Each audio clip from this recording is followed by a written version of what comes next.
I'm not going to belabor the introduction here, you all saw the title, you know what I'm here to do. How the structure of this video is going to work is that I'm going to go over the lower 21 entries of the list in relatively quick succession and then go over the top 10 in as much depth as I want. This is because last year I made the mistake of going into every show in as much depth as I wanted, and that video came out embarrassingly late into the year, so yeah, I'm not doing that again. But I will be including a Reddit post in the description where I go over every single show in depth, because even if I wasn't going to make the whole thing into a video, I couldn't help but writing it. Writing is my favorite part of the YouTube process after all. But before I even get to any of that, I am also going to include a little live action speed round, because I did watch a decent number of live action series this year as well. In alphabetical order, they are: Adolescence was a brilliant little miniseries with extremely impressive one-shot filmmaking, a lot of very poignant commentary on the ills of toxic masculinity and the manosphere, and an ending which made me cry harder than any other piece of fiction has since my favorite anime ended. I was not okay. I highly recommend it. Alice in Borderland Season 3 was an extremely unnecessary and often dumb addition to the series, but it was still decently engaging to watch, I suppose. Still very enjoyably brutal, and with a solid emotional core, I'm fine with it existing. Andor Season 2.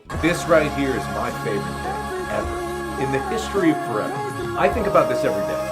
I think about this all night long. Ironheart was fine, I guess. I don't particularly keep up with the small screen MCU anymore. I only watched this because a friend of mine specifically recommended it, and yeah, it was fine. I liked Mephisto and how he kinda looked like Hosier. Pluribus was perhaps a little bit too slow-paced at times, but it still got such an interesting and compellingly explored concept, an absolutely magnetic lead performance from Rhea Seehorn, and minus a couple odd green screens, absolutely incredible filmmaking across the board. I would expect nothing less from Vince Gilligan. Stranger Things Season 5 was flawed. The dialogue took a noticeable hit for some reason, and the story did feel kind of all over the place, but for me personally, it still made for a very satisfying ending to the series. Best part was Joyce and the axe. I absolutely lost it at that moment. The Last of Us Season 2 was really overhated in my opinion. I do agree that it was pretty shoddy as an adaptation of the second game, but I still think it made for some very enjoyable, incredibly well-made television. And finally, Wednesday Season 2 was infinitely worse than Season 1 because unlike Season 1, it does not have a Magdalena Bay song in it.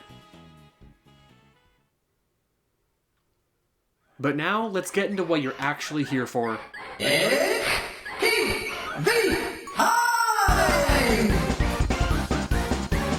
One Punch Man Season 3. I'm gonna say something potentially controversial.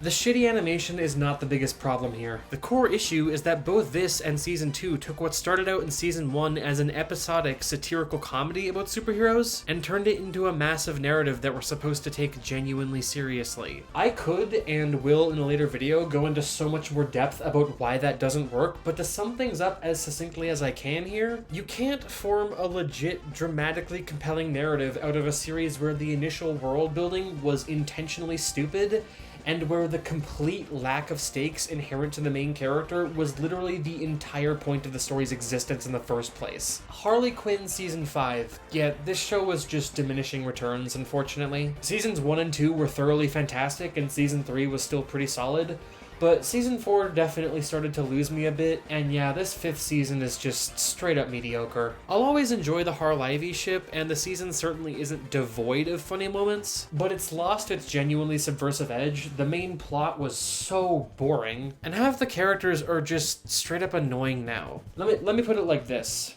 It took me 2 whole weeks until after they aired to finally get around to watching the final 2 episodes, but even when I did, I was just playing Minecraft while watching them. I did not care anymore. Ianu Season 1. This show's greatest weakness is that it so desperately wants to be Avatar, but it just doesn't have the sauce. Here's every single comparison I could think of between the two, and it does all of them significantly worse. Despite its numerous shortcomings and lesser elements though, it was still cool seeing a fantasy setting based on a culture I know literally nothing about, Yorubaland, and the season's overall narrative arc turned out just barely okay enough that I'll at least give Season 2 a shot. That hour-long Age of Wonders special that came out after the fact was genuinely really good though. More like that, please. Marvel Zombies was decently fun, I suppose. The incredibly gory action was mostly super cool, there were lots of fun character combos and creative visions of this desolated MCU, and I appreciated just how completely unafraid the show was to kill off tons of characters even if I was never, like, super invested in them. The attempts at comedy obviously sucked though, and it strikes me as really odd that they made these measly 4 episodes end on a cliffhanger instead of just expanding it into a proper miniseries from the start. I suppose I will watch that second season whenever it comes out though. Lego Star Wars Rebuild the Galaxy Season 2. This was just a nice little bit of fun and serves as an alright conclusion to what little story was set up in Season 1. My personal highlights this time, in terms of mixing and matching all these different elements of the Star Wars universe, were the second time Ben Schwartz has ever played an animated rabbit, a terrible Diego Luna impression, Darth Revan cameo, blocky Ahsoka, and of course the Landalorian. This was fun. I liked it.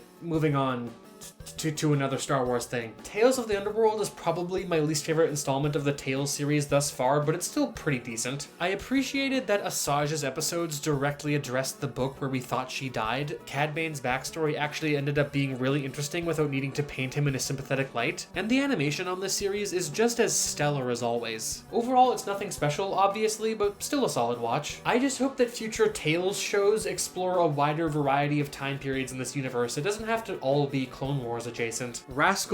Yes, this was filmed out of order.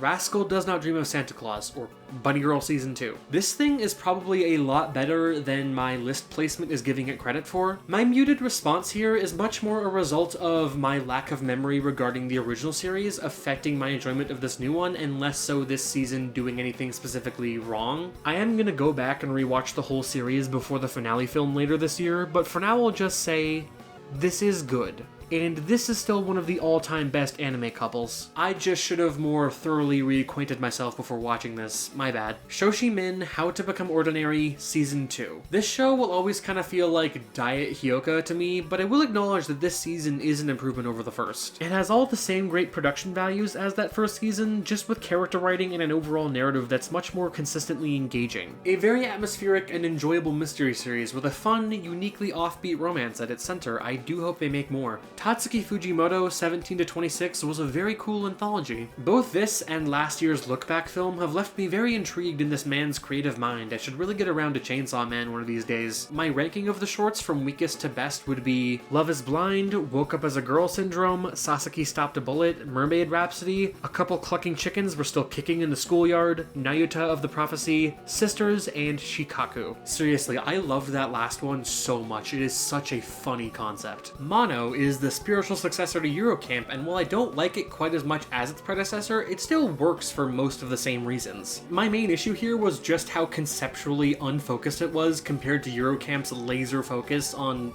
well, camping, but this was still such a pleasant watch all the way through. Excellent animation, charming characters, super fun fan service with all those Eurocamp cameos, and of all the anime's various diversions away from its supposedly core concept of photography and filmmaking, I did quite enjoy all those paranormal episodes. Win or lose. Pixar's first proper attempt at televised storytelling goes over pretty well, all things considered. The inherent structure of the show's narrative does lead to a pretty unsatisfying and overly cluttered season finale, but everything before that is really quite good. Endlessly visually creative, decently funny at points, very emotionally and thematically rich, and I really do admire the sheer ambition of the show's concept, even if it does lead to an ultimately messy story. Seriously, if that finale had stuck the landing, this would be really damn close to the top 10. Phineas and Ferb, Season 5. As far as cartoon revivals go, this was honestly way better than I expected it to be. It's definitely not perfect, but it's absolutely on par with what I want to see from this series. The beauty of Phineas and Ferb has always been just how thoroughly it drills its basic formula into your head, making every single time they subvert that formula even slightly so immediately interesting, and this season continues upon that core appeal very effectively. My favorite episodes were easily all the ones surrounding the Candace suit. I never expected this show to get quite that unhinged in that way, but I am all here for it. Smiling Friends, Season 3. While it's hard to pick a definite favorite between the three, I do think Season 3 is the most consistent thus far. Seasons 1 and 2 both contained at least one episode that I was sort of indifferent to, but every single episode here contains at least one gut-bustingly hilarious moment, or seriously stood out in some other non-comedic way. Funniest episode for me was easily that Mr. Frog one with the epic Creed cameo, but I think my personal favorite was the Halloween special because of how sincerely effective it was as a piece of horror. The show's production value is so high now, I love it. Star Wars Visions Season 3, a third season which I also happen to think is its show's most consistent thus far. No true duds this time around, some solid sequels to Season 1 episodes, so many interesting, cool, new ideas to add to the anthology, but I must specifically shout out Episode 9. Black. A short that is, without exaggeration, one of the craziest feats of 2D animation I have ever seen. It's just 12 straight minutes of this beautiful, horrifying, psychedelic, jazz-fueled fever dream. Even if you don't care about this show or Star Wars at all, you owe it to yourself to watch Black if you consider yourself a fan of animation at all. Has Been Hotel, Season 2. Many of the show's most well-known flaws haven't gone anywhere, but I still enjoyed this significantly more than Season 1 personally. It's still got some pretty dumb moments like all that gift basket bullshit, but the pacing and sense of narrative tension were way stronger. I like that we got to see Heaven's perspective more often. The animation was genuinely incredible at points, and I seriously loved Vox as a villain this season. Everything about his demeanor and the progression of his rise and fall here really worked for me. So yeah, this series is still no masterpiece, but it is improving. Rick and Morty Season 8. I'ma say it. I think this show has fully redeemed itself by this point. I genuinely hold this to be the best season since 3. Every member of the Smith family gets interesting episodes exploring their perspectives. There are plenty of creative new concepts and great jokes. Only one episode that I'd call a true dud. And a season finale which marks the first time this show has actually brought me to tears. In my opinion, the arc of Rick and Morty is slowly moving away from cynicism and towards sincerity, and I love that. I'm actually very excited to see where future seasons go. Spy Family Season 3 is honestly the best this show has been since early Season 1. The anime's eventual adoption of a split episode format has, I think, led to the show struggling to find a proper balance between stuff that actually matters and stuff that kind of just feels like filler, but that balance appears to be noticeably stronger this time around. Substantive plot arcs that genuinely deepen the show's world, and low-stakes episodes that actually feel significant and not like time-wasting fluff. This season reminded me why I fell in love with the show to begin with, and I really hope that future seasons can maintain this level of quality. The Wonderfully Weird World of Gumball, or let's be real, Gumball Season 7, why did they change the title? My goat has returned, and I'm glad to say he is not washed. This isn't quite peak seasons 3 to 5 Gumball, but it's still up to the standard with what I want to see from this series. Of course, not all 40 of its episodes are bangers, but many of them certainly are, and the show's production value has never been higher. Not much more to say than that. I'm just so glad it's back. So glad that even after 6 years, it still feels like Gumball. My personal favorite episodes were The Portrait, The Synthesis, and The Rewrite, but those were far from being the only great ones. Lazarus is a new anime from the director of Cowboy Bebop and the fight choreographer of John Wick. So yeah, it's no surprise this went incredibly hard. I found its narrative to be a little all over the place and aimless at times, but that's made up for completely by just how engaging the characters were and how beautifully made the series is in every aspect. I also kinda wish the finale left a little bit more of an impact, but the show still absolutely works as an overall package, and I cannot stress enough how much I loved the characters by the end, especially Christine and Elena. Haunted Hotel Season 1. This was a big surprise for me. I initially avoided the series because of its extremely generic art style and title, but turns out it's actually a blast. Every member of its core cast is extremely likable and funny in their own ways. I enjoy the show's takes on the paranormal in general, and for what is overall very much a comedy, its final 2 episodes get pretty shockingly emotional. Honestly though, the whole thing is worth watching for Abaddon alone. Everyone who's seen Haunted Hotel agrees that he is the best character, and it's not even close. And my final entry before the top 10 is The Summer Hikaru Died, Season 1. A series that blends eldritch horror and the struggles of queer repression pretty damn beautifully. Stunning animation, stellar atmosphere, sincerely unnerving horror elements, and such a deeply fascinating set of central characters in fake Hikaru and Yoshiki. We've got some manner of unknowable supernatural entity who genuinely wants to live a human life but can't seem to fully repress his monstrous urges.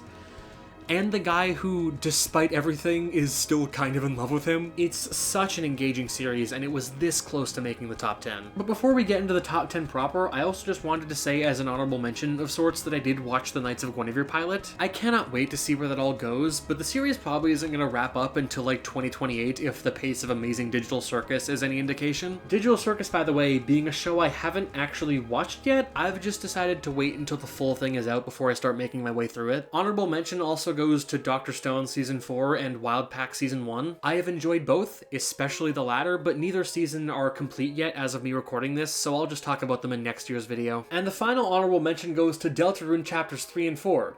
I know it's not an animated TV series, but it is Deltarune, and my love for Deltarune goes deeper than words can accurately describe, so I felt obligated to mention that those chapters are probably my single favorite piece of media that came out in 2025. But the 10 shows I'm about to talk about here are pretty good as well, so let's get into it. Takapi's Original Sin is one of the most distressing pieces of art I've ever witnessed, but very importantly, not in a way that's just hollow shock value. Every fucked up thing that happens in this anime brings along with it sincere emotional weight and narrative purpose. Every single episode contains at least one scene that's probably gonna make you viscerally uncomfortable, but every single one of them feels earned. This is a story about a lot of things, but if I had to single out a handful of central themes, they would be the trauma of awful parents, the trauma of isolation, and the masks and facades that children put up because of them. All three of our human leads follow the same pattern of having abusive parents whose actions end up making the kids feel completely alone. This then leads to behaviors in these kids that don't reflect who they truly are or want to be, and they indulge in these behaviors as a way to avoid confronting their pain. Shizuka's parents do not give a single shit about her, and after her dog, the sole ray of light in her horrible existence, is taken from her, she starts acting really cold and cruel in the pursuit of getting him back. There probably is something to be said about her consistently less than normal reaction to violence, but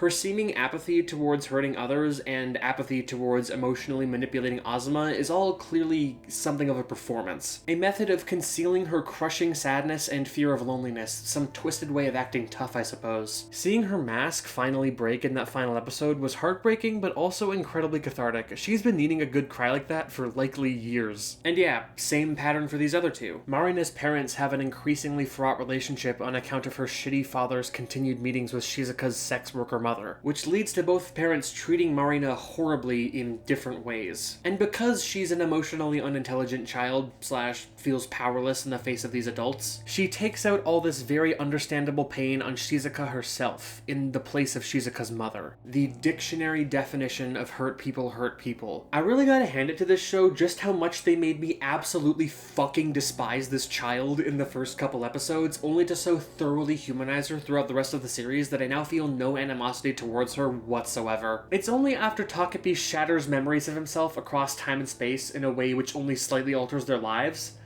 at least I think that's what happened, where these two girls finally realize, oh, we share the exact same struggle of awful parents making us feel isolated. Let's be alone together. It's a surprisingly uplifting ending after such an intensely dark experience up to that point, like the song Amber Waves from Ethel Cain's Perverts. If you know, you know. As for Azuma, he feels isolated because of his mother's woefully unrealistic expectations regarding his education and passive-aggressive cruelty, which leads to him perceiving his brother as being so much better than his useless self. He ends up connecting the act of helping Shizuka cover up Takapi's murder of Marina to finally impressing his mother. A connection that he knows deep down is flimsy at best, but it takes his brother actually being the best and expressing his sincere affection for him for Azuma to finally drop the act. Finally give up on the delusion and do the right thing. Content with whatever consequences may come, because at least he has his brother. He's not alone. He doesn't have to hide his pain anymore. So yeah, what we have here is an extremely thematically rich anime with excellent voice acting, stunning animation that depicts every event in the most striking and eye-catching way possible, and a fascinating use of tonal contrast between all its unflinchingly honest depictions of human suffering, placed right next to all of Takapi's cartoony-ass Happy Planet shenanigans. It's a truly excellent miniseries. Not for the faint of heart, but as I said, it does have a somewhat happy ending. My only significant problem is that I really could have done without all the time travel stuff. It is unfortunately necessary for telling this particular story, but so many of the exact logistics of what the hell was even happening in those final 2 episodes left me so confused. Case in point, what actually was Takapi's original sin? In the original 2022 timeline, it doesn't seem like Takapi breaks the #1 Happian rule of letting aliens use happy gadgets unattended. And it's made clear that the Happian mother doesn't truly comprehend what Takapi means when he says he wants to murder a 4th grader. So why did she need to erase his memories? What did she perceive as being tainted about him?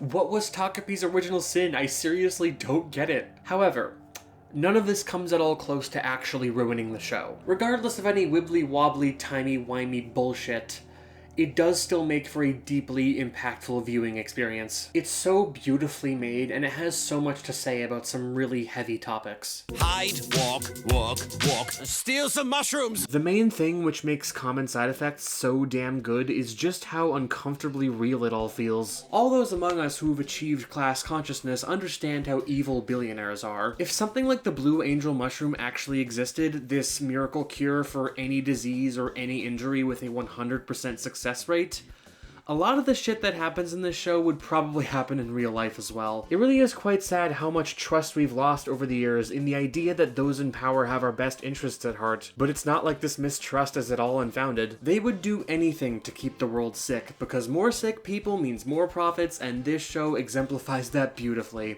Or I guess horrifically. But beyond the incredible political relevance of it all, the main thing which makes this show work so well is the characters. All of our protagonists here are very likable and empathetic and have very interesting internal struggles. Frances's conflict between keeping this movement grassroots or going corporate and what that all says about her relationship with Marshall. Marshall's dedication to a sort of idealism while also realizing just how crazily in over his head he is against all these pharmaceutical corporations. The incredibly funny Rick, who at first seems like nothing more than an airheaded corporate pawn, while later being given some very unexpected depth in his willingness to actually somewhat defy his corporate overlords. But my favorite characters in the whole show were definitely Agents Capano and Harrington. I love their thankfully completely platonic dynamic.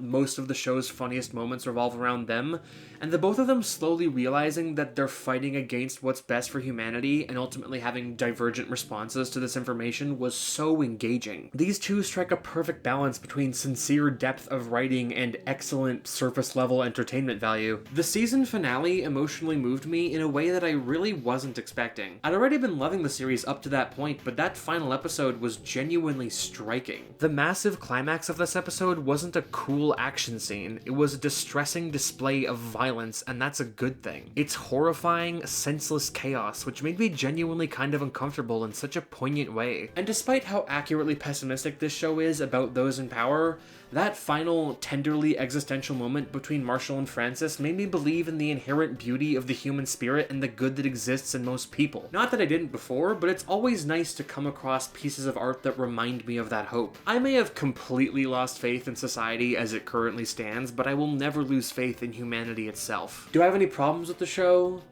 Yeah, these character designs still bug me. The actual animation is truly superb in terms of its fluidity, expressiveness, abstract beauty, and often shocking body horror, but I still really don't understand why they went for such cartoonishly proportioned character models. I can't help but feel like the story may have been better served being presented through an art style more like Scavenger's Reign or something. A show far more ambitious in its storytelling, but still way more grounded in its look. On the whole though, Common Side Effects is a pretty great series thus far. Thank the maker there's already a second season in the bag. I'm honestly hoping they wrap things up there, because getting a third season seems nigh impossible these days. They're honestly so lucky they even got 2. You see that depression?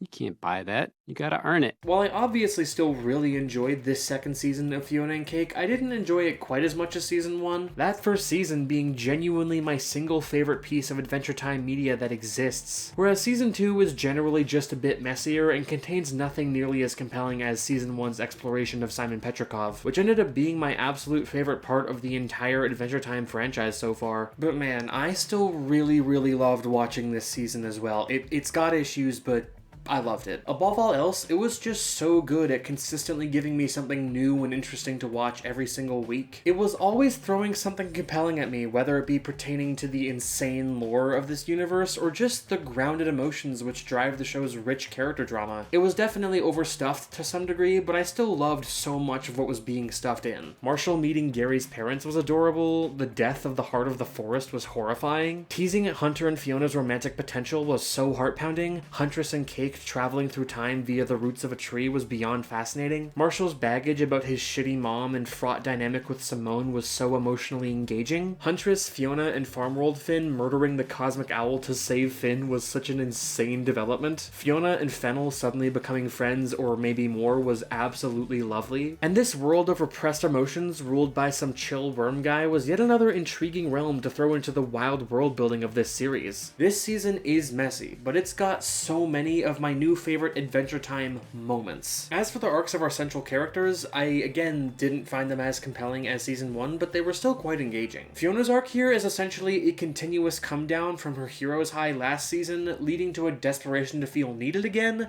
and subsequently worse and worse decision making. She deludes herself into believing that she can get back with her honestly shitty ex and convinces herself that everything she's doing for the purposes of saving the sweet spot is purely to help her friends, when in reality she's just trying to prove her own worth to herself at the expense of everyone around her. The season-long slow build to her inevitable crash out was fantastic and so emotionally engaging, but I think the crash out itself went a little bit too far. She ends up mostly destroying the sweet spot at this emotional low of hers, and I really don't think she would do something this extreme even in a moment of anger.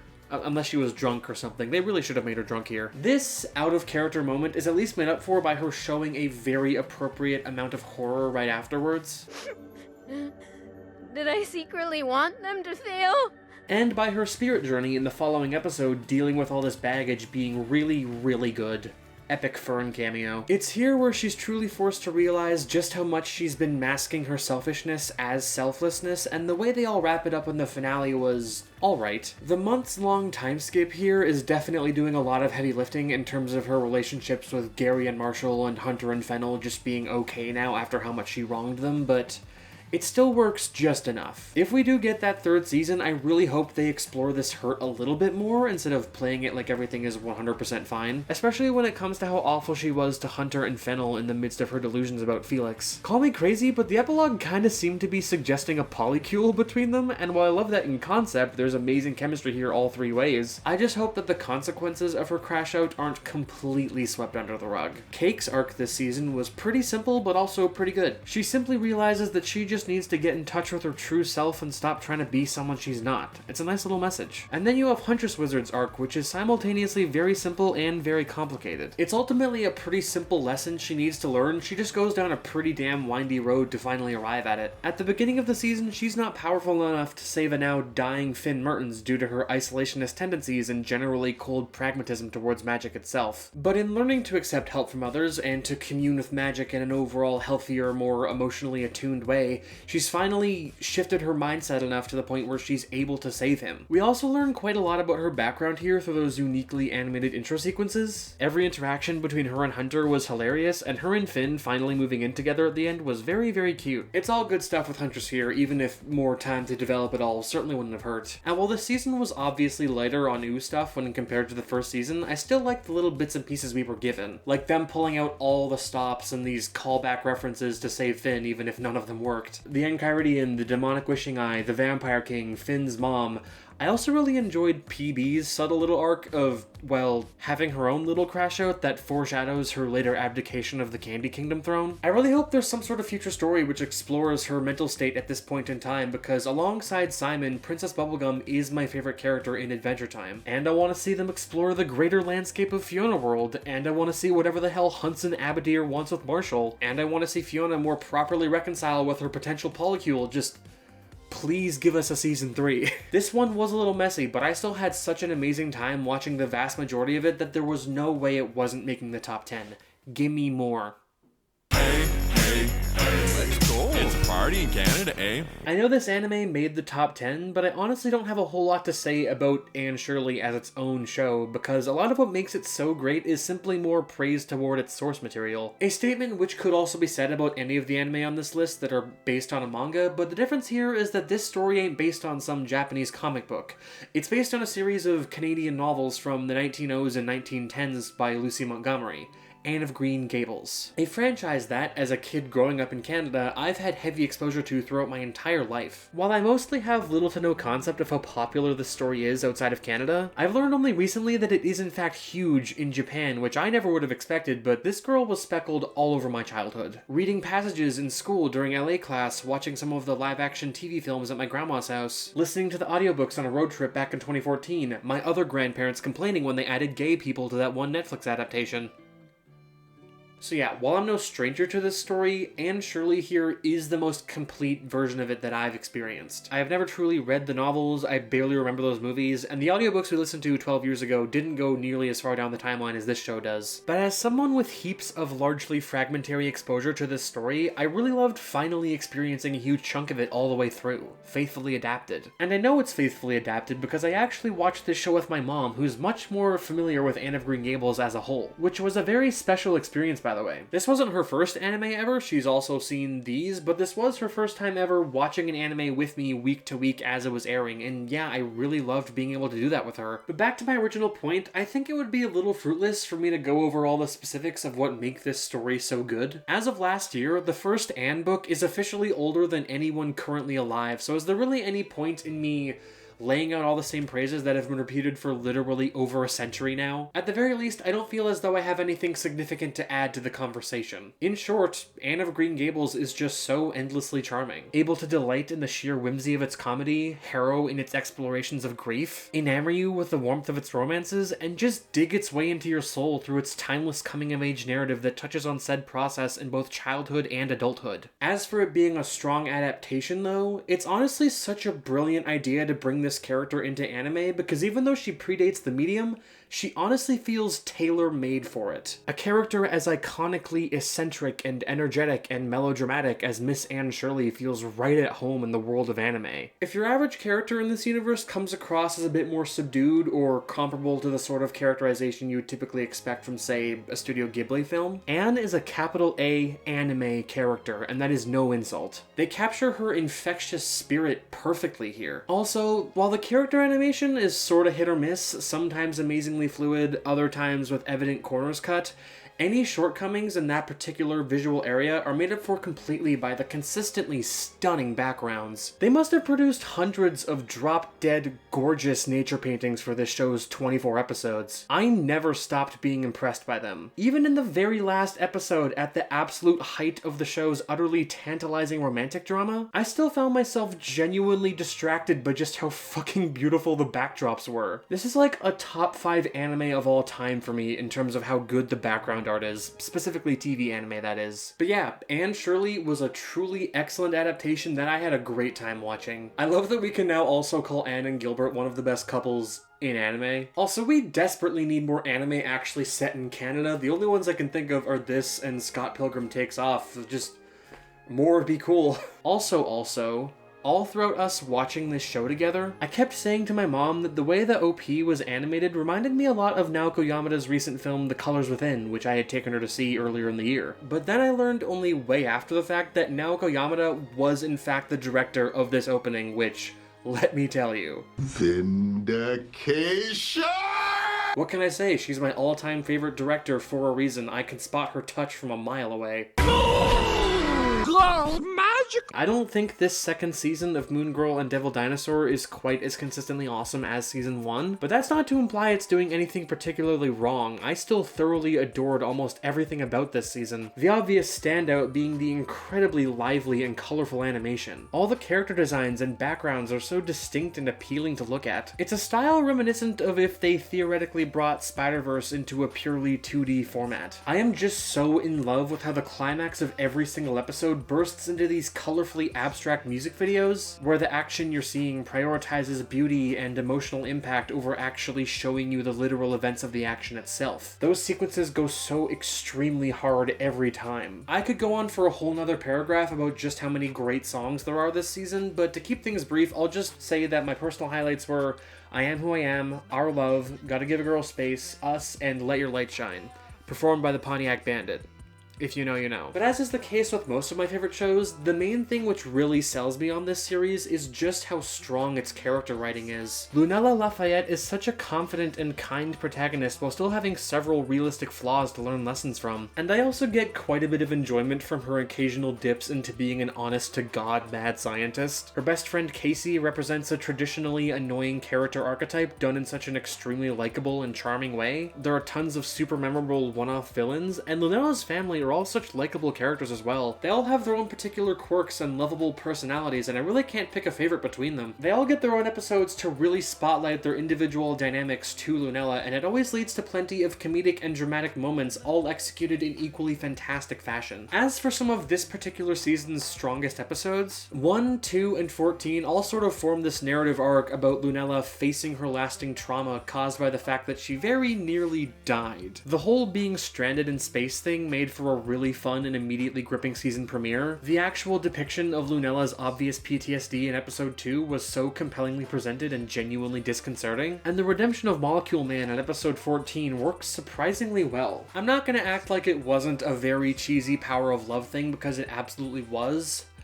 but I'm also not going to act like I didn't tear up just a bit. Speaking of Lunella's trauma though, I should also mention episode 7 where she has a full-blown panic attack due to events completely disconnected from her near-death experience. It was such an emotionally gripping sequence, and I'ma say it, better panic attack scene than Inside Out 2. I don't want you to get the wrong idea though, the majority of this show is not all drama and existential dread. There's the delightful episode 10 where the David Tennant voices a talking dog from space and we get inundated with James Sr.'s special interest. Episodes like 8 and 21 where we really focus in on Devil Dinosaur as an individual character and see him join a support group for animal sidekicks and eventually celebrate his birthday with them. And the season's feel-goodest episodes of all would have to be 5 and 12, which focus in on the absolutely adorable kind of romance between Lunella and Kree alien boy Marvin. Their dynamic is so immediately believable and charming, and I desperately wish they got more screen time. I say kind of romance because by the end of episode 12, they've both directly stated that they do indeed like each other,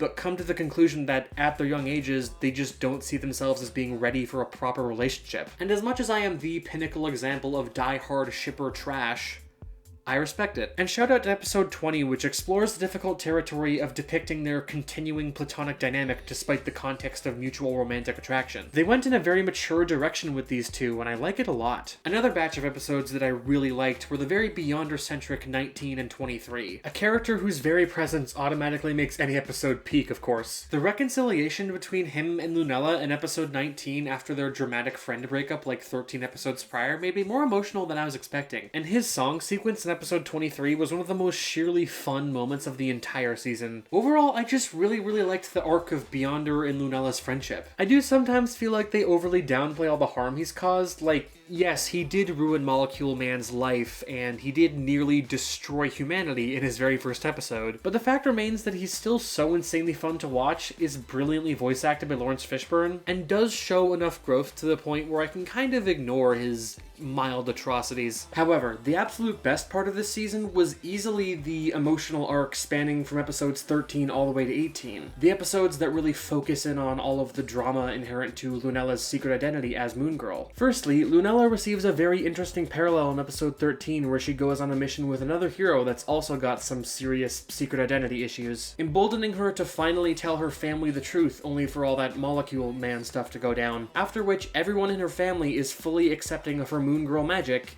except her mother Adria. Episode 16 is all about how her dad is totally chill with it and they have a whale of a time, but all throughout episodes 15 to 17, we witness Adria's sincerely disconcerting despondency whenever she's confronted with the fact that her daughter is a superhero who constantly puts her life in danger. I almost resented her for being so closed-minded about this for so long, but at the same time, you can really understand where her fears are coming from. It's easily the single most striking aspect of this show's story, and episode 18 finally unpacks all that baggage in a really clever way by also making it an episode about female puberty Menstruation, why am I being coy? Yeah, stories on this topic are becoming a more and more common thing in family animated media, and I don't see a problem with that. Having this, at least what's supposed to be, very important bonding experience between any mother and daughter be the thing to finally snap Adria out of this functional fugue state she's been in was brilliant and so emotionally effective. But speaking of normal parts of life that some people desperately want to stop children from understanding, we should also talk about the episode The Gatekeeper, aka reason number 15,492 why the Disney Corporation is fucking evil. This was a 100% completed episode centered around the show's trans character, Brooklyn, and her struggles of being forced into boxes that don't fit her. And Disney refused to air it because they were afraid of the, at the time, recently reanimated Trump administration. So yeah, fuck you, Disney. And also doubly fuck you because someone on the inside leaked the entire episode online, and it is to this day fully viewable for free on Reddit, so your cowardly suppression of queer voices didn't even work, assholes. Yeah, it is a really good episode, though. Brooklyn destroys a specter of the story's resident transphobe with a trans-colored volleyball as Charlie XCX plays in the background. It's pretty damn peak. Moon Girl and Devil Dinosaur overall is pretty damn peak, for all the reasons I've laid out here and so many more that I didn't even touch on. It really sucks that it's been canceled after only 2 seasons after such an enticing setup for future stories in that season finale. Regardless of the show's derelict future, I'm still really glad that it got to exist at all. Hello, I'm Dan. Dan. Dandadan has gotta be the most purely fun anime that I've watched in ages. There are so many things to love about it, but above all else, I just really appreciate how good it is at continuously putting a massive smile on my face. The primary source of my joy here being my new favorite canon ship in all of anime. Momo x Okarun. Nothing will ever top Kumire as my forever anime OTP, but in terms of couples that are actually canon or are unquestionably going to be, yeah, nothing comes close to Momokarun. I cannot get over how much I adore these two. The trials and tribulations of their steadily developing bond all make sense. The show is really good at actually helping you understand why they love each other, and the show routinely depicts moments between them that dive as deep as you possibly can into the realm of sickeningly sweet before it actually becomes overbearing. It's just perfect. Everything about the relationship between these two is perfect. And my adoration does not stop at just these two. The entire rest of the cast is wonderful as well. I love the patterns we see with both Ira and Gigi, where their initial introductions feel like setup for an insufferable love triangle, only for them to thankfully sidestep such plots and flesh them both out into incredibly fun characters. Ira, the entertaining asshole who cares about these new relationships way more than she would ever tell you, and Gigi, the absolute goofball who goes on a very interesting journey this season regarding the evil eye. The backstory of said evil eye being so sad and interesting. The spirit of an abused child whose trauma results in him contorting the act of play with the act of killing. A fact which they use to both great comedic and dramatic effect without it ever clashing at all. I love how he starts out as so extremely threatening, only for it to become increasingly obvious that he's really just a dumb kid, and I love that Gigi feels so much empathy for him. I think my single favorite episode of this second season would have to be the one titled We Became a Family, because it plays out pretty much exactly as the title would imply. Seeing these guys fall into all these relatively mundane rituals of living peacefully and relying on each other in the midst of their wildly bizarre circumstances was so damn heartwarming. I love it so much when they insert these pure slice of life elements into what is otherwise a pretty balls to the walls action series. But even more so than all of that, this episode also contains the single greatest scene of the entire season,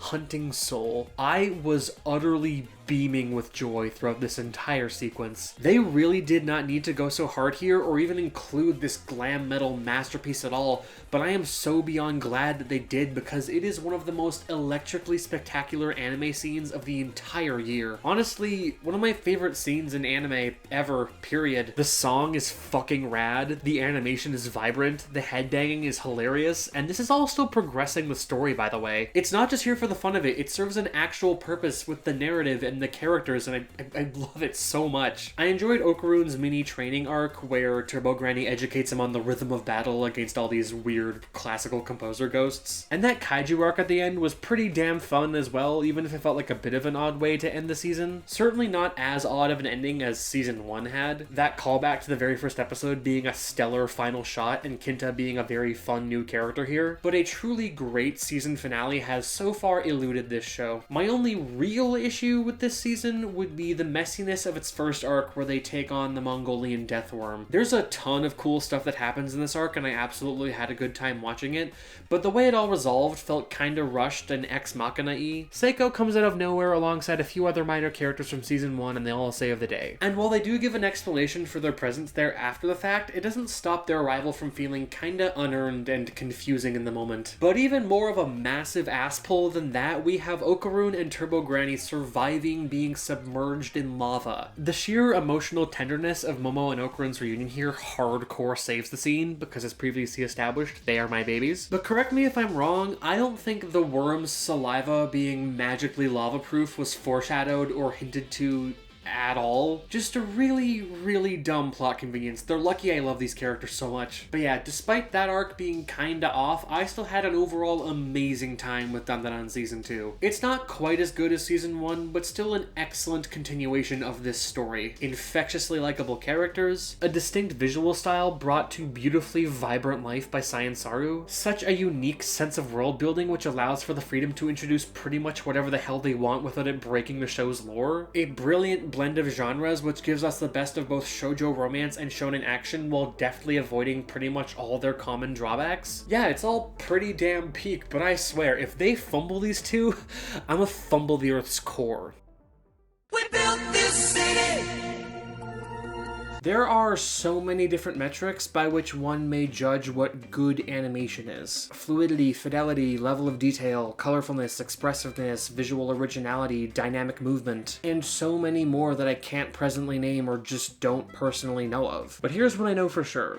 In at the very least one way of looking at it, City the Animation is the best looking anime ever put to television. I would expect nothing less from the absolute animation gods over at KyoAni. Yeah, for a ton of different reasons, this was easily my most highly anticipated anime of the year. Kyoto Animation is my favorite anime studio of all time, City's spiritual ancestor Nichijou is one of their best shows, and this anime also marks a very significant first for me. It's the first time I ever read the manga first. A situation which ended up being both the show's greatest strength and greatest weakness for me. So for some backstory, being the massive fan of the Nichijou anime that I am, I eventually caught wind of Keiichi Arawi's other most prominent manga series, City. I'd been considering it for a while as my proper initial dive into manga, because even now it's still a medium that I'm very new to.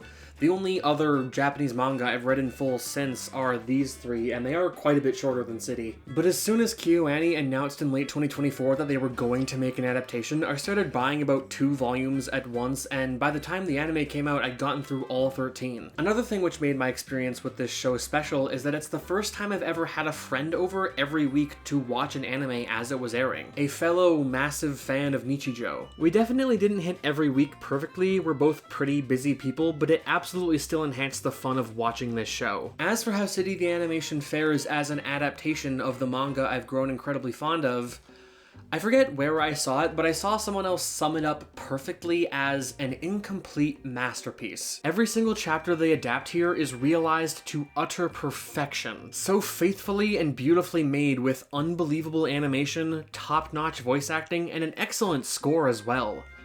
But damn, they cut so much from the manga. Now this is perfectly understandable on KyoAni's part. Their adaptation of Nichijou was a much more thorough work and ultimately double the length of City. And while it's become a classic in the years since, it was a pretty big financial loss back when it first came out in 2011, so I can understand why they would want to take a different approach with this new adaptation. City is a manga built out of various individual bits with a relatively loose overarching story and tons of chapters that could theoretically be cut pretty inconsequentially. And thanks to the fact that Keiichi Arawi was actually in the writer's room with KyoAni as they were making these cuts, most of these cuts do feel decently natural. Most of my absolute favorite chapters were adapted, but to get all of my negatives with this wonderful series out of the way first, let's talk about all the cuts that actually bugged me.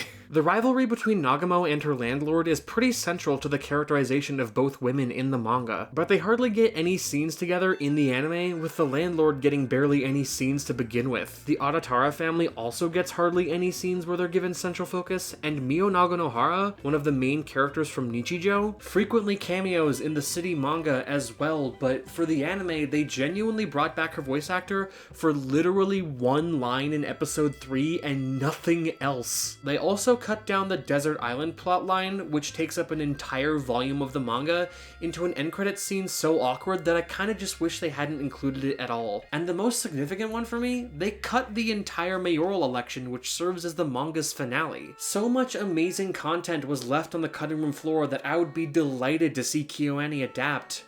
But I must reiterate, all the chapters they did adapt in full were everything I could have asked for. Once I gave the series a third viewing in December, several months removed from my initial slight disappointment and knowing what to expect going in, most of these adaptational problems melted away from me, and I was simply able to have a great time with this excellent show. Their half-assed work on the desert island plot does still piss me off, but as for the plentiful things they got right, since the show's end, KyoAni have spoken about how they chose to make Matsuri and Eri's story, at least to some degree, the central focus of the anime, because their relationship has the most pronounced emotional arc in the manga, and this was a wise decision on their part. The beauty of these two is that, in a platonic way, they so perfectly match each other's freak. They're often shown to be somewhat weirdo outsiders, but never in a way that causes you to feel bad for them. The whole joke here is that they're teenage girls who play pretend like they're 8-year-old boys, and they are so eternally committed to the bit, purely for their own entertainment. Even when their bits aren't like the funniest, they are still so extremely endearing to watch. The bizarre behavior of these girls even ties into their emotional arcs when it comes time for Eri's family to leave for England. Eri tries to avoid having a difficult emotional goodbye by concealing it in yet another goofy bit, only for Matsuri to break down her walls at the last minute and force them to have a proper tearful goodbye. Absolute cinema. The manga's central Mont Blanc trio are also done full justice here. There's Nagamo, the fun-loving, somewhat selfish slacker with a dormant sense of burning determination, her narrative punching bag of a roommate, Nikura, who more or less has a crush on her, but only when she's showing off that determination, otherwise they low-key hate each other. And then of course Wako, the free-spirited wildcard who's a pretty easy autism headcanon, but in a very escapist sort of way because she's so utterly dumbfounding to all those around her that she actually lives her life almost entirely stress-free. Girl literally laughs in the face of danger on numerous occasions, and we love her goofy ass for it. But yeah, all three of these girls are given numerous funny scenes to themselves, as well as numerous opportunities to play off of each other and the massive ensemble cast in so many hilarious ways. I think my personal favorite chapter of the manga in terms of pure comedy would be Midnight Snacker, where Nikura describes the shameful experience of eating raw ramen in the middle of the night with almost sexual language, and I am so happy they actually adapted that one. It was so fucking funny. And there are obviously other enjoyable characters as well. The men of the Makabe household and their individual struggles. Miss Tanabe, who is the most wholesome, out-of-touch rich person ever created for fiction. There's Todoroki and Kamaboko, who were never my personal favorites even in the manga, but they still get some really amusing bits here and there. And plenty of other very funny one-off bits as well. But now I want to talk about some of the show's biggest moments. In my mind, the manga has 4 main big event plot lines, 2 of which I mentioned before as not really being in the show, the mayoral election and the desert island, but they do include the 4th annual city race, giving it an entire episode to itself, and it was incredible. It has what is easily the second most mind-bending sequence of animation in the entire show, so many of the funniest gags in the entire series, and the eventual payoff of the most deserving characters in the show winning the day. Absolute cinema. But then we have the earliest of these big events, that being the big outdoor party at Miss Tanabe's mansion. It's pretty unanimously agreed upon that the most impressive achievement of the entire manga lands in volume 4. The earlier parts of this volume spend time getting almost every single character in on this party and setting up individual jokes with them, and then it culminates in this 4-page spread with all the different characters crammed together in this one location and like 20 different jokes going on at once that can be followed between each page. It's numerous 4-panel jokes happening simultaneously. I must have spent nearly an hour flipping back and forth between those 4 pages when I first read them. I seriously would not have blamed KyoAni for entirely skipping this plotline because of how completely dependent it is on manga as a medium. But they don't give up that easily. Firstly, they spend the middle third of the episode going split screen with as many as 7 different segments happening right alongside each other, all of which are genuinely coherent through their visual storytelling alone, with only one of them at a time having any audio. And then when it comes time for the spread itself, I mean, I just gotta show ya.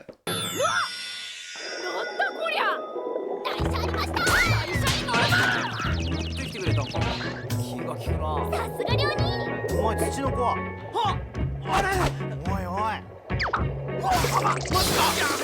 原稿どうなりました？ What they did here is try to adapt the unadaptable, and while I can't say it 100% works, I am still left in utter awe of this episode. It is the absolute best anyone could have possibly done trying to represent all the converging plotlines of episode 4 of Volume 4 on screen. Storytelling on a 4-page spread like this can't really work in animation the same way it can in manga. That's just one of the advantages of comic books as an art form. But I still respect the hell out of KyoAni for trying their damnedest and ultimately producing something so beautifully mind-bending and of extremely high quality, even if it's inherently impossible to 100% follow in this medium of animation. These guys just keep on finding insane new ways to raise the bar. I love Kyoto Animation so much, man. And I gotta say, even though the mayoral election is sorely missed, this random big swing of them making the finale a musical episode was honestly so damn fun, especially on that final rewatch where I knew what to expect going in. It was particularly delightful to hear Nikora singing because her voice actress also sang for and voiced Yui in Cain, so that was just a nice little bit of fan service for us Cain fans. But yeah, despite my numerous gripes with it as an adaptation, I can't act like City the Animation was anything other than an absolute delight. Obviously gut-busting KGROE comedy, a massive cast of endlessly charming characters, a really good primarily reggae score from Piranians as well, and I am dead serious when I say it might be the best looking anime ever put to television. I cannot recommend it enough.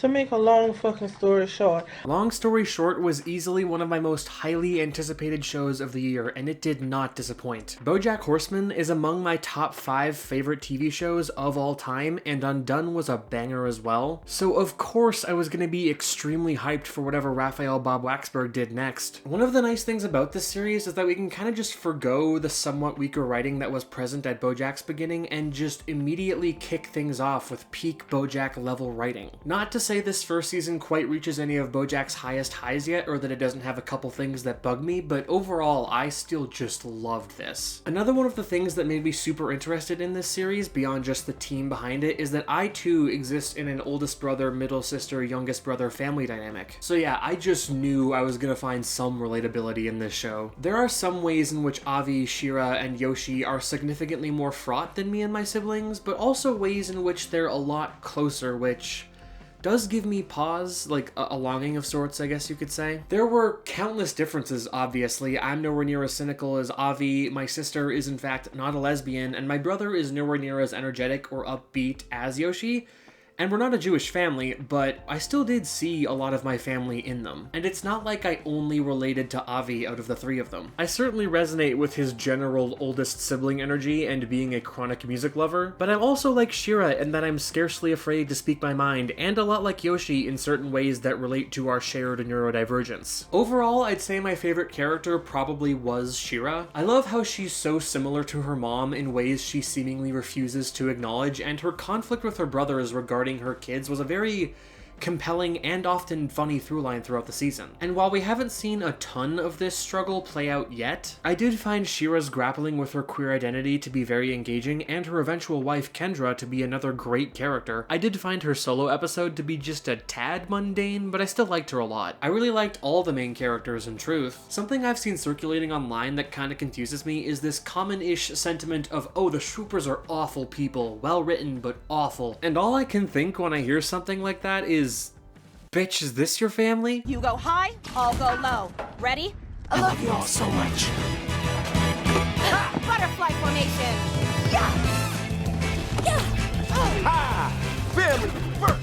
I think these guys make up one of the most compellingly and realistically flawed families I've ever seen in fiction. This isn't a series like BoJack where the point of the story kind of is that he's awful. These are not awful people. They hurt each other, but in very human and very empathetically understandable ways. Not in heinous ways like nearly choking someone to death, or almost sleeping with a minor as a 50-year-old, or enabling an addict friend of yours to overdose and then lying about the circumstances of their death as to not incriminate yourself.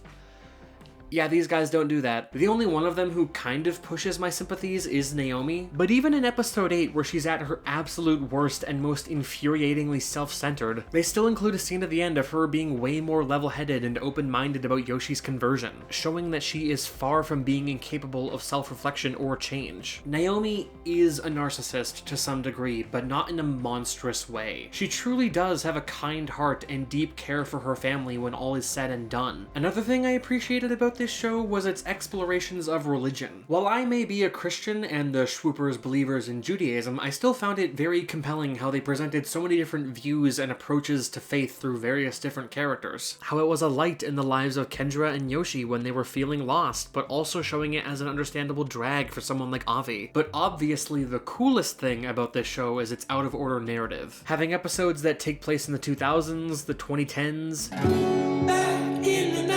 and even in the 2020s, where they talk about COVID in a very grounded and realistic way. Jumping all around like this is such a unique and engaging way to learn about these people. It's very engaging to watch all the pieces of their lives slowly fall into place, and it leaves you theorizing about what's happened to them in the times we've yet to see or may never see. Like how I correctly predicted that the falling out between Baby and Shira had to do with her queerness, or like how I predicted that Naomi died of COVID, or how I didn't see it coming that Yoshi actually ended up not being the sperm donor for Kendra and Shira's kids. And there are so many other events I'm excited to see potentially play out in the future, like Avi and Jen's divorce, details around Naomi's death, the first time Naomi and Elliot ever met, whenever it was that Shira came out to her family, and maybe more stuff around them as little kids, because we didn't see a whole lot of that. There is so much potential here, and I really hope it gets more than just 2 seasons. My only minor problems with the show were a couple details which occasionally broke my immersion, such as a pack of wild wolves coming to reside in an empty school during COVID lockdown, and then when everything opens back up again, the children being sent back to school there without first removing the wolves is a level of absurdity I wouldn't bat an eye at in a show like BoJack.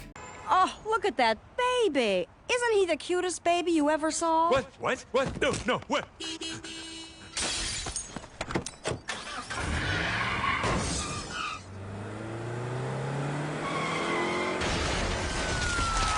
But it feels really out of place in this generally much more grounded series, and it's not the only example of the show's slight absurdism leaning perhaps a little bit too far away from slight. For example, I am kinda mixed on the show's animation. I love that this very much adult series high-key looks like a children's storybook stylistically. They always get the most important emotions across when they need to, and sometimes the abstractions are super visually interesting and poignant, but the general lack of detail in the art style does really take me out of it on occasion. Especially when it comes to the background characters and even some of the designs on these bizarre foreground characters. While certainly interesting and unique, I don't think the look of the show is quite all the way cohesive just yet. But ultimately those are mostly just nitpicks. On the whole, I loved this first season of Long Story Short. Some episodes were better than others, but I loved all the characters. The comedy was consistently laugh out loud hilarious, and the emotional moments, unsurprisingly, hit so fucking hard. I cried at Shira's reminiscence in episode 4, the flashback with Naomi in the season finale left me kinda stunned, and every episode just has such brilliantly written and impressively realistic dialogue that emotional investment happens essentially instantly. Cannot wait for season 2, which thank the Lord is confirmed to be happening. If this shit does get cut short, at least we have assurances that it won't be just 1 season. Some people ask me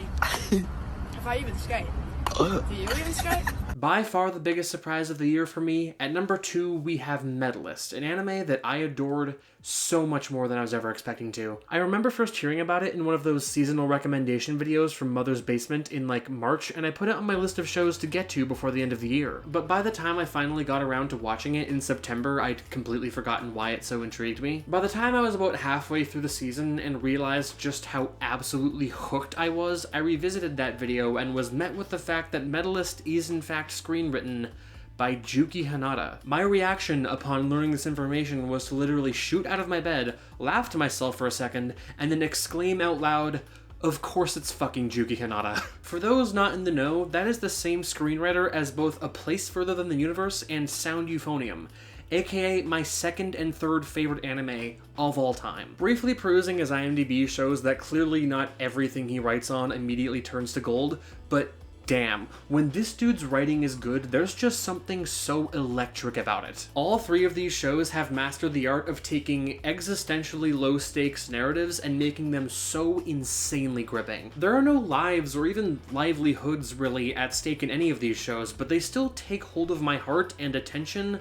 in ways that few stories are truly capable of. Medalist is easily my least favorite among these three, but it's still something really special. The central aspect as to why this show works so brilliantly is obviously the relationship between Tsukasa and Inori. I love how they bring so much hope and clarity of purpose into each other's lives. Tsukasa motivates Inori to push through her intense anxieties and helps clear her mind enough to be sincerely in touch with her true self and true desires. And Tsukasa is essentially just living his dream vicariously through Inori, but in the most wholesome way possible. Not in the way you'd normally see, where an authority figure, often a parent, will value their own satisfaction through the successes of said kid over the opinions or well-being of said kid. Tsukasa here simply holds a lot of regret regarding his failures to become a more prolific skater back when he was younger, and now he'll do everything in his power to make sure that Inori never has to experience that same regret. He sees himself in her, and helping her succeed, simply seeing her succeed, is doing so much to fill the void in his soul left by his personal shortcomings in skating. He may be getting a lot out of Inori's victories emotionally, but his motives in this relationship are still pure and not at all selfish. They are about Inori's dreams and desires first and foremost. And yeah, dude, I just love everything about Inori's character. Her numerous moments of self-hatred as well as vibrant optimism, which are both capable of being super emotional or super funny. Her unexpected ability to majorly sass people once she's actually gained a little self-confidence. And above all else, her arc of gaining said confidence. That scene in the final episode where she says goodbye but also thank you to her older self was just so insanely powerful. I love how even though she hated herself back then, she and several other characters can still acknowledge that she's always been Inori. She didn't suddenly become a different person or even gradually, she's just in circumstances now that actually let her show off who she is. Who she's always been. She's always been a hard worker, but only now has she actually found herself in a position where she can put that drive to good use. All thanks to Tsukasa taking a chance on her, enabling her to express herself through her art essentially, and that beautiful self-expression shattering any doubts her mother had about allowing her to do this, or even any doubts Inori herself had about being able to do this. Yeah, I really love how they handled the mom in this. It only takes one revelatory performance of Inori giving it her all for the mom to be fully on board after being so initially hesitant. There are tons of great more minor characters here too. Mittens is a very funny de facto best friend for Inori. Tsukasa's surrogate family give a lot of extra context and dimension to his character. Hikaru works perfectly as a super friendly rival for Inori, who I'm sure has way more shit going on than we've yet to see. And there are lots of other interesting people who surround our mains in this world of skating. The only one I was a little less into was Ryo. The handful of episodes near the season's end which focused on his struggles were definitely still decent. I totally get what they were trying to convey there,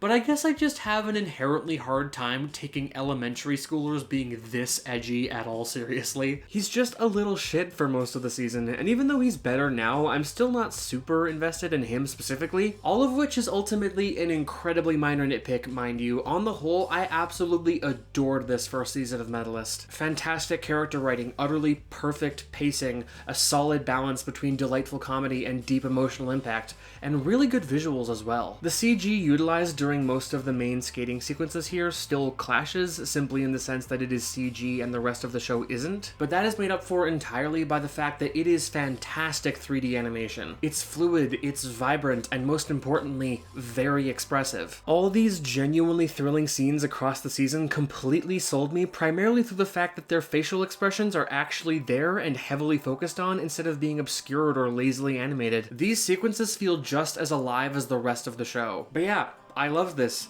Cannot wait for season 2. Are you sure? Good. We can finally do. We can be. This is the real world. Where we can be. This is good. Are you sure? We can be.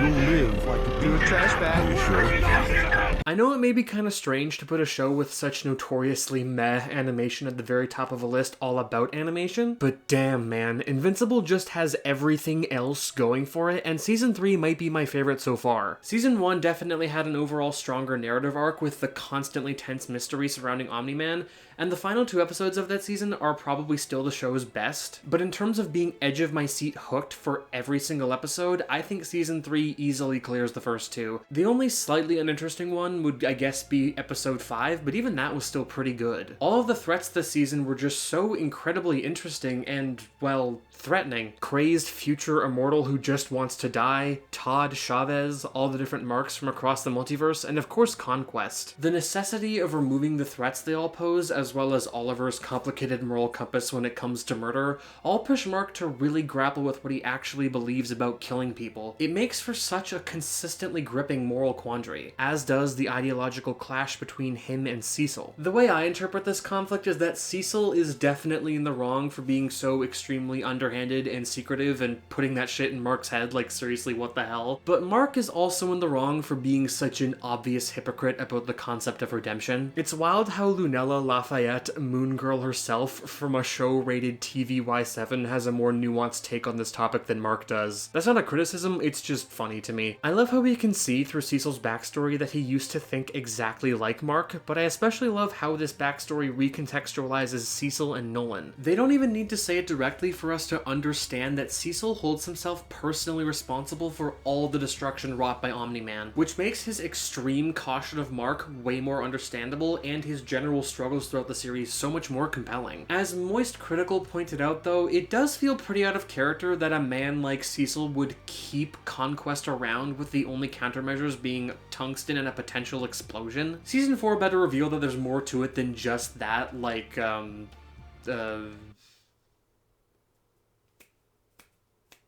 another neural chip or severed limbs or something. But actually speaking on Conquest now, yeah, those last 2 episodes were an insane emotional roller coaster. He's brilliantly voice acted. I adore that brief yet poignant flash of depth he's given regarding his intense loneliness, and the destruction he brings was just so harrowing to watch. I weirdly didn't find the civil destruction during the Invincible War to be super emotionally devastating in spite of the massive body count, but the sheer death brought about by Conquest's and Mark's battle destroyed me almost as much as Chicago in Season 1. It's just so fucking brutal, man. Genuinely hard to watch at times. In regards to said Invincible War, however, the most impactful moment was obviously Rex's death. A lot of us saw it coming from a mile away, but that didn't make it hit any less like a truck. He went from such an annoying asshole in Season 1 to now becoming a far more mature and likable and heroic character who gets a really cute ship as well, which of course just adds to the sheer tragedy of his death. Him going out with the hardest line of the season, immediately followed by one of my absolute favorite Billie Eilish songs. And what's that? Perfect. My entire goddamn skeleton, dickhead!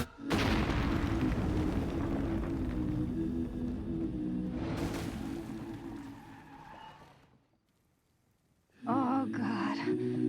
The Jesse Pinkman episode was also really emotional, and the crispy baby shocking to see. Future Immortal makes me so damn curious what's gonna happen in future seasons of this show. Mark and Eve make for a cute couple, even if they are a tad basic. It's really nice to see Debbie on the mend with her new boyfriend after how much she was crashing out in Season 2. Machine Head is back, which hell yeah. Oliver killed Best Girl 1 and Best Girl 2, which I will never forgive him for. And that sequence of Nolan and Alan escaping prison together was just a ton of fun and extremely narratively satisfying. There is so much going on in this season, and pretty much all of it works. My only real narrative gripe here would be that I kinda don't like how they brought back Angstrom. The Invincible War he causes was truly thrilling, and I really loved seeing how it affected all of our characters. But I just don't think Angstrom is an interesting enough dude to make a recurring threat out of. I thought it was really cool and subversive how back in Season 2 he keeps hyping himself up by talking about all these modifications he's had done, and then he just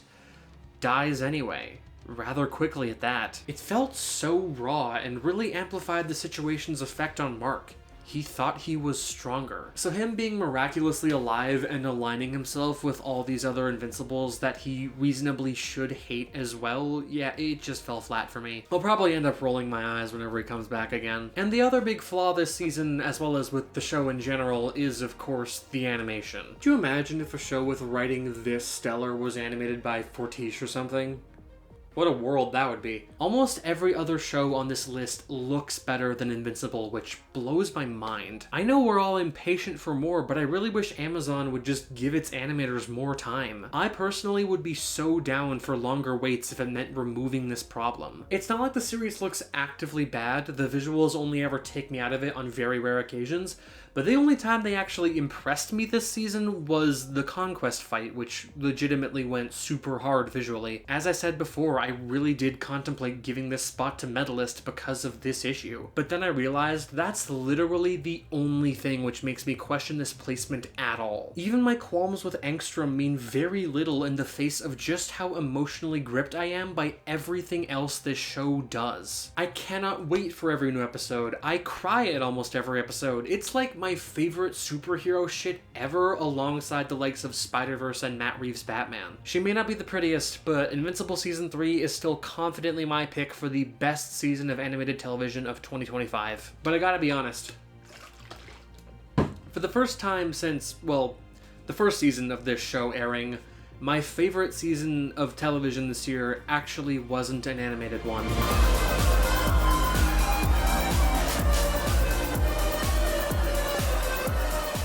I'm not going to talk about Andor Season 2 for too terribly long, because I still want to keep this as being a video about animation above all else, but I cannot overstate just how much of an insane impact this season and this show overall has had on me. It is without question my favorite live-action TV series of all time. And it may sound kind of weird given how dark and intense the show frequently is, but nothing since Clone Wars Season 7 has made me happier as a Star Wars fan than Andor. There are a couple reasons as to why I still prefer Season 1 overall, but that's not to imply that Season 2 was at all disappointing. It was still easily the best thing I saw last year. The main thing I want to talk about with this show is just how devastatingly relevant it's proven itself to be. Something I remember saying to some of my friends in the earlier parts of 2024 was, the sole positive of Trump potentially winning the next election is that Andor Season 2 is gonna go so much harder in that cultural context. Even though I saw the signs, back then I felt deep down that I was probably exaggerating when I said that his regime was gonna be fascist, but